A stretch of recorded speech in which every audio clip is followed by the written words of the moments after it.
The Stinky Cheese Man and Other Fairly Stupid Tales. On the back of the book it says, "What is this doing here?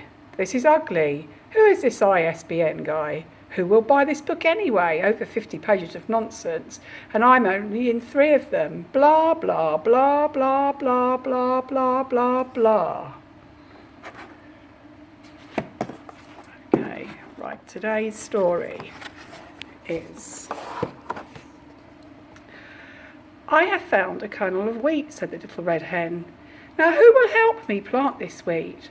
Where's that lazy dog? Where's that lazy cat? Where's that lazy mouse?" "Wait a minute, hold everything. You can't tell your story right here.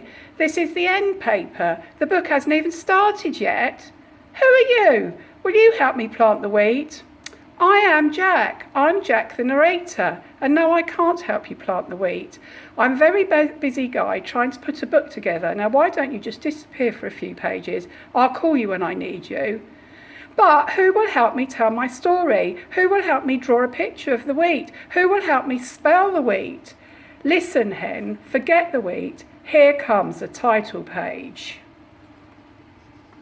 There we go, title page for The Stinky Cheese Man and Other Fairly Stupid Tales. Okay. I know, the page is upside down. I meant to do that. Whoever looks at that dedication stuff anyhow, you know you really want to read it. You can always stand on your head.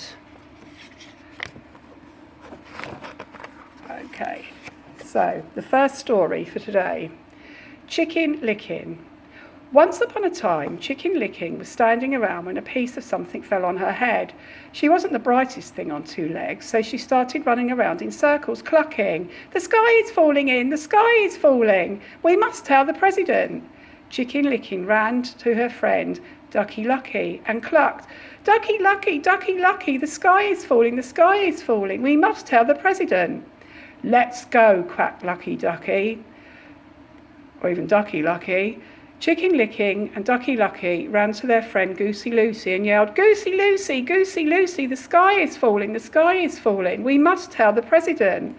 "Let's go," honked Goosey Lucy. Chicken Licking, Ducky Lucky and Goosey Lucy ran to their friend Cocky Locky and yelled, Cocky Locky, the sky is falling, the sky is falling.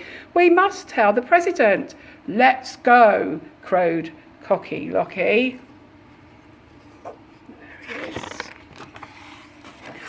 Wait a minute, cried Jack the narrator. I forgot the table of contents. "Hey, you're not in this story," said Chicken Licking. "I know," said Jack the narrator, "but I came to warn you. The table of contents is, the sky is falling, clucked Chicken Licking. "We must tell the president." So Chicken Licking, Ducky Lucky, Goosey Lucy and Cocky Locky ignored Jack the narrator and ran off to catch a plane to Washington. Just outside the airport they met Foxy Loxy. Foxy Loxy, the sky is falling, we must tell the president," yelled Chicken Licking, Ducky Lucky, Goosey Lucy and Cocky Locky. "Well, come with me," said Foxy Loxy. "I know a shortcut to the airport." Foxy Loxy, Chicken Licking, Ducky Lucky, Goosey Lucy and Cocky Locky went to his cave. He didn't get to eat them though, because the Chicken Licking was almost right. The sky wasn't falling. The table of contents was. It fell and squashed everybody. The end. And there's the contents page. Okay, so the next story for today's lesson is The Princess and the Bowling Ball. Once upon a time there was a prince, and this prince's dad and mum, the king and queen, somehow got it into their royal heads that no princess would be good enough for their boy unless she could feel a pea through 100 mattresses. So it should come as no surprise that the prince had a very hard time finding a princess.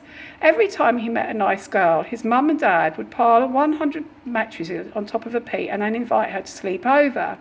When the princess came down for breakfast, the queen would ask, "How did you sleep, dear?" The princess would politely say, "Fine, thank you," and the king would show her the door. Now this went on for 3 years, and of course nobody ever felt the pee under 100 mattresses. Then one day the prince met the girl of his dreams. He decided he'd better do something about it. That night, before the princess went to bed, the prince slept his bowling ball under the 100 mattresses. When the princess came down for breakfast the next morning, the queen asked, "How did you sleep, dear?" "This might sound odd," said the princess, "but I think you need another mattress. I felt like I was sleeping on a lump as big as a bowling ball." The king and queen were satisfied. The prince and princess were married, and everyone lived happily, though maybe not completely honestly, ever after. The end.